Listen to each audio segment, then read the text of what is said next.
When I built this house, I didn't do it to prove anything to anyone.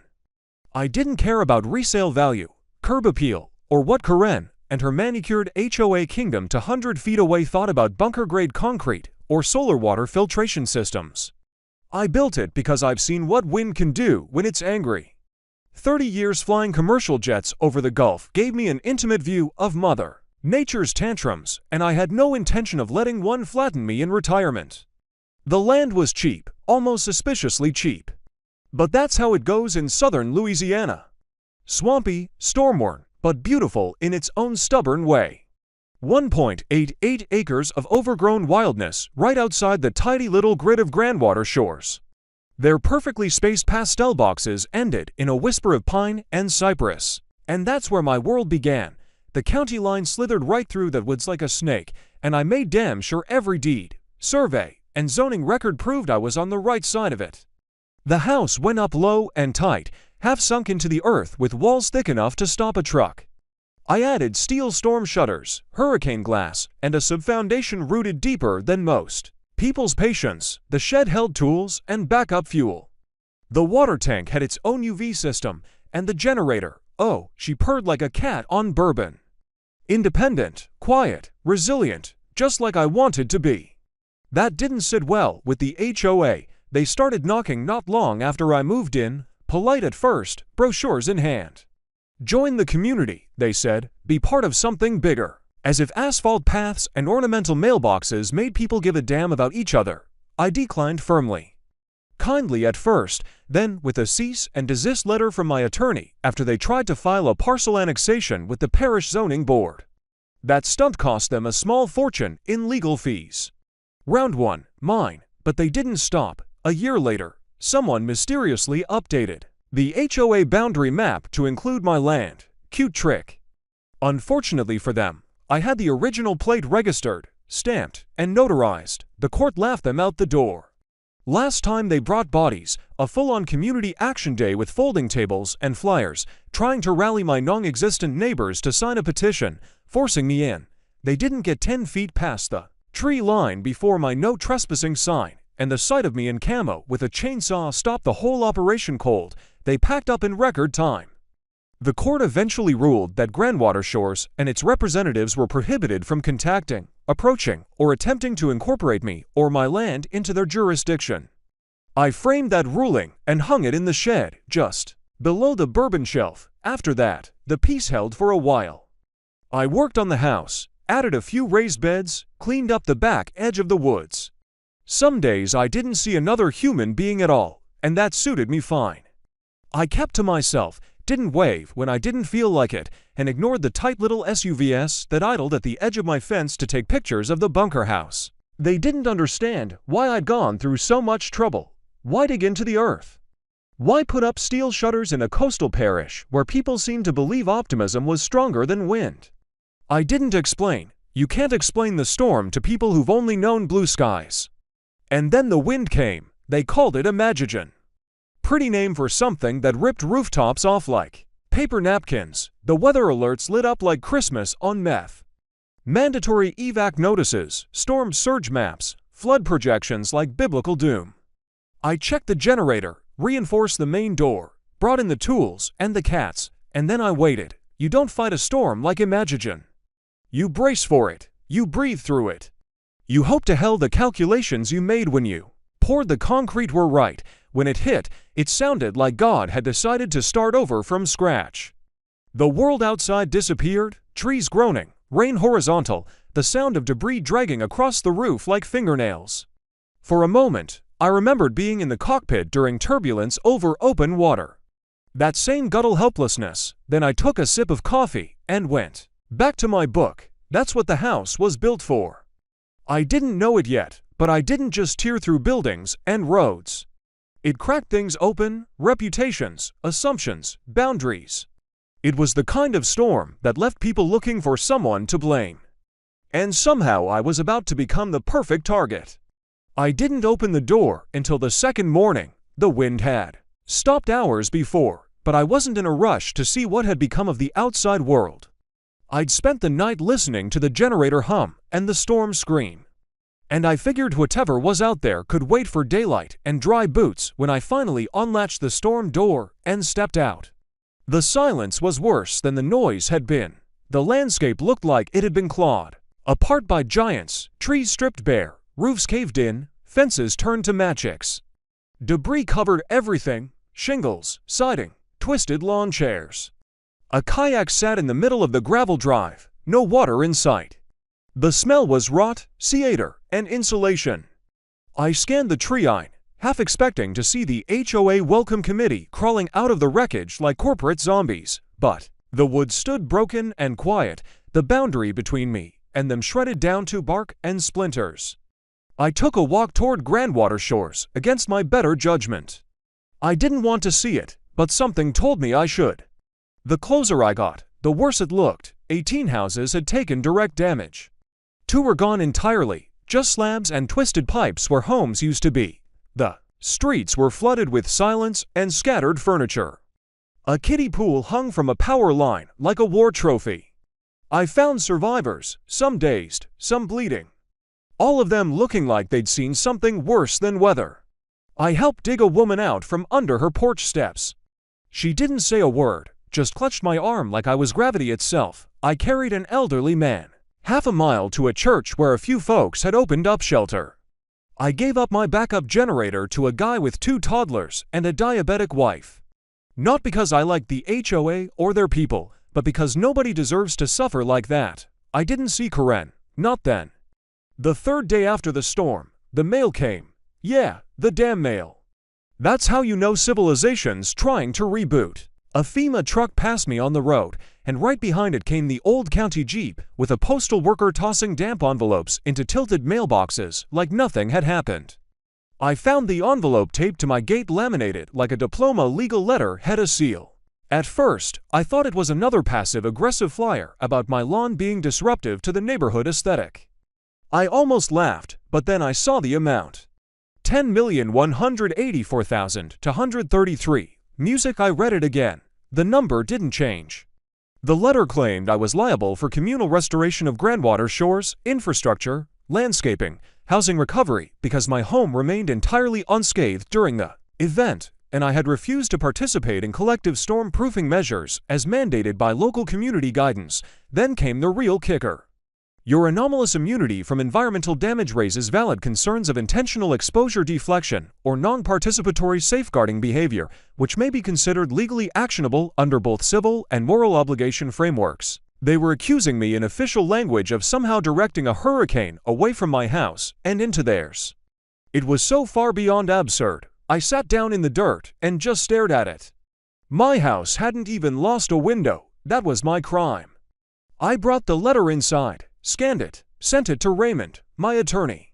He called me back laughing so hard I thought he might stroke out. "That's not a lawsuit," he said, wheezing. "That's an acid trip on stationery." Still, I could hear the warning in his voice. "But Miles, if they're serious, this is going to get ugly." That night, I saw the first post.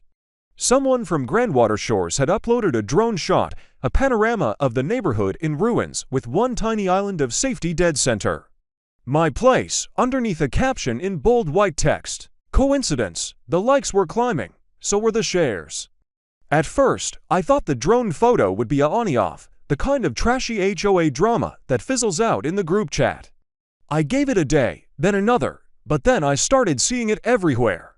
Local Facebook groups, Reddit threads, even a write-up in the Bayou Breeze, which I didn't even know still had a print edition. How did one house survive untouched? Could design alone explain it? Or was there something deliberate at play? That was the tone. Not outright accusations, just enough speculation to light a fire under a bored and traumatized community. Someone posted side-by-side satellite images before and after the storm, with my house circled in red like I was ground zero for some FEMA conspiracy. Another thread had a photo of me carrying a wounded man from the rubble with the caption, "Odd that he was ready to help so fast, almost like he knew." Within a week, I went from lucky survivor to suspicious anomaly. The HOA hadn't filed anything official yet, but they didn't have to. The internet was doing their dirty work for them. Then came the article. The St. Bernard Parish Observer ran a piece titled "The Imagined Immunity When One House Stands While Others Fall." There was a photo of me, blurry probably, from a neighbor's ring cam standing on my porch. The story tiptoed around legal language, but the subtext was as subtle as a sledgehammer.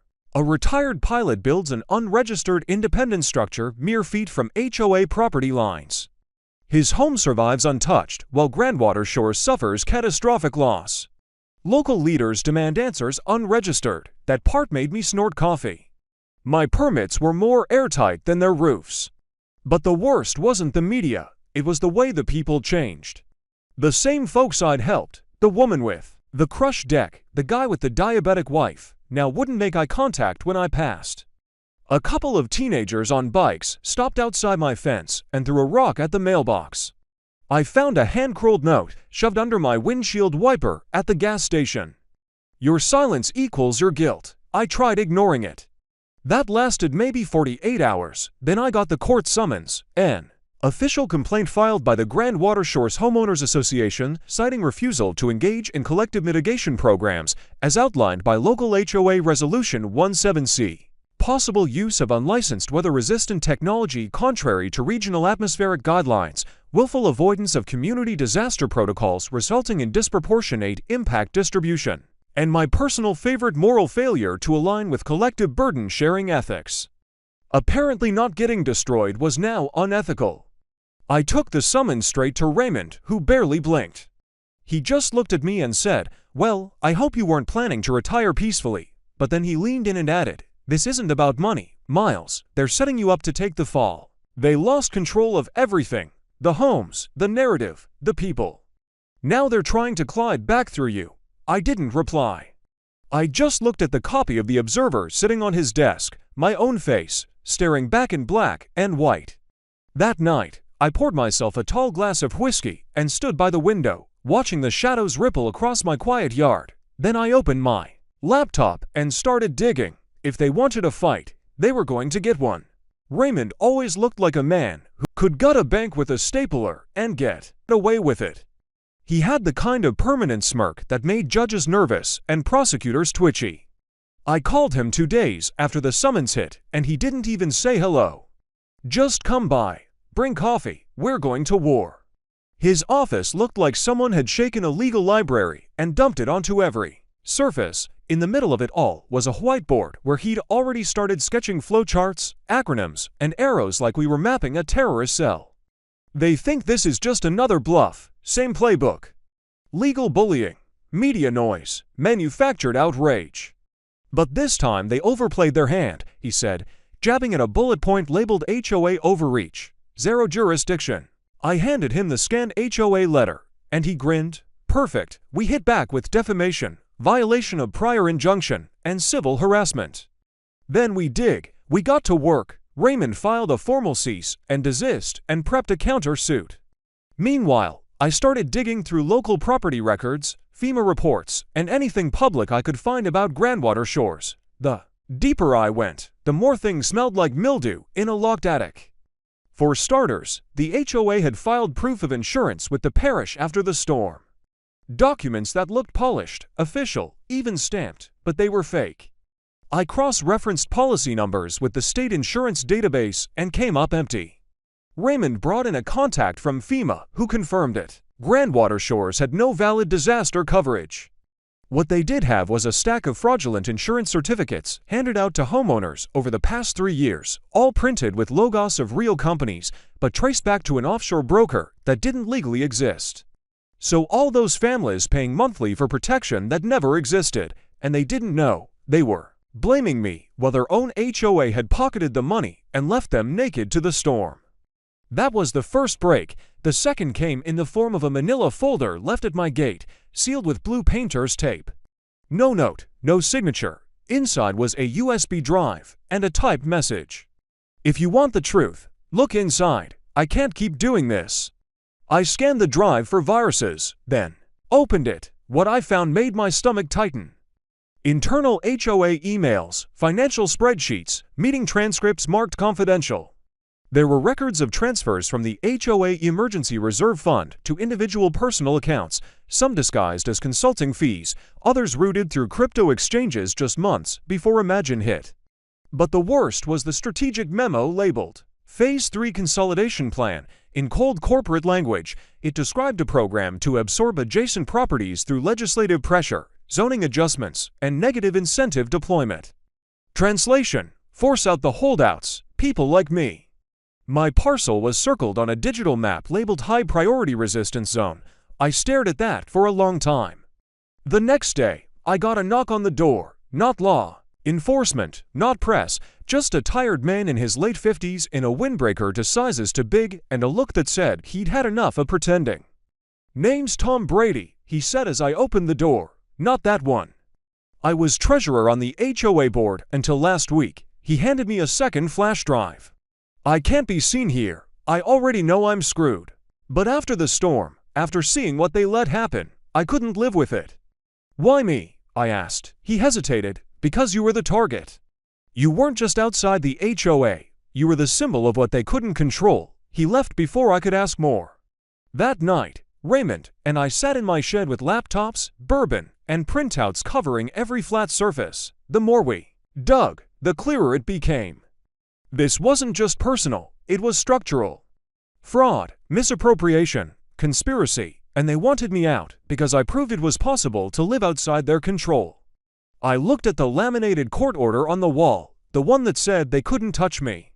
Then I looked at the flash drive full of receipts, proving they already tried. We weren't just going to defend ourselves anymore, we were going to burn it down. Courtrooms always smell the same: dust, disinfectant, and the anxiety of people who know they're lying. We walked in through the side door. Raymond looked like he'd just stepped out of a press conference. I wore my nicest button-up, which still made me look like a retired survivalist at a wedding. Grandwater Shores had sent their legal crew, 3 attorneys in matching suits and haircuts, all tight smiles and whiter-than-thou confidence. Karen wasn't in the room yet, but I could feel her coming like humidity before a thunderclap. This wasn't the final trial, not yet. Just the preliminary hearing, but the room was full. HOA members packed the benches like it was a town hall revival. Some looked angry. Others looked scared. Few already looked guilty. The judge, a nonsense woman in her 60s with a gavel that had clearly seen more action than her patients, opened the session with a weary sigh. Let's be clear. This hearing is to determine whether the Grandwater Shores HOA has standing to pursue civil action against Mr. Wallner, and whether counterclaims related to defamation and harassment may proceed. No theatrics, no speeches, stick to facts. Raymond stood like it was opening night on Broadway. He laid out the timeline, the storm, the HOA's accusation, the letter demanding over $10 million, the absurd claims about deflecting wind. The courtroom chuckled, even the judge's eyebrow arched. Then he dropped the first folder. Here are certified engineering reports, signed off by FEMA confirming that Mr. Wallner's home was built to exceed hurricane resistance standards. Fully permitted, fully legal, independently inspected. Twice next folder, the court order from 3 years ago, the injunction barring HOA from any contact or attempts to annex my property. Third folder, the financial reports. Raymond didn't even dramatize it, he just read from them. HOA Reserve Fund Q4 of last year, over $2.4 million withdrawn through unauthorized transfers disguised as crypto investments, consulting fees, and temporary offshore insurance holding structures. Gasps. Audible gasps. I saw at least one man in the back mouth. What the hell? Raymond held up a USB stick. These are internal emails, spreadsheets, and a strategic document labeled Phase 3 Consolidation Plan, which includes plans to force adjacent landowners into the HOA through pressure tactics, media framing, and targeted legal intimidation. Mr. Wallner was specifically named as a priority removal target. That's when Karen walked in. She was dressed for pity, beige, no makeup, hair slightly musk-like. She'd been too devastated to care. She took a seat behind the lawyers and tried to act small. It didn't work because then Raymond played the tape, a recording, Karen's voice, unmistakable, recorded during a private call with another board member. "I don't care if the whole coast washes away, as long as my house sells first, let the wine do the heavy lifting. And Wallner, don't worry, we'll bury him in paperwork. Let the press eat him alive." Dead silence. Then a ripple, murmurs, someone cursed under their breath. The judge banged her gavel once. Order. The HOA lawyers scrambled. claimed the recording was illegal. Raymond presented the chain of custody, anonymous tip, verified, admissible under Louisiana's one-party consent law. The judge allowed it, then she spoke slowly, deliberately. The court finds the Grandwater Shores HOA has no legal jurisdiction over Mr. Wallner's property, has violated an active court injunction, and has presented an action based on frivolous and malicious grounds. Furthermore, the court recognizes preliminary evidence of financial misconduct and defamation. She turned to me. Mr. Wallner, your counterclaim is accepted. Damages, including legal costs, to be determined in a future hearing. A separate referral is being made to the district attorney's office regarding the HOA's financial practices. I didn't react, not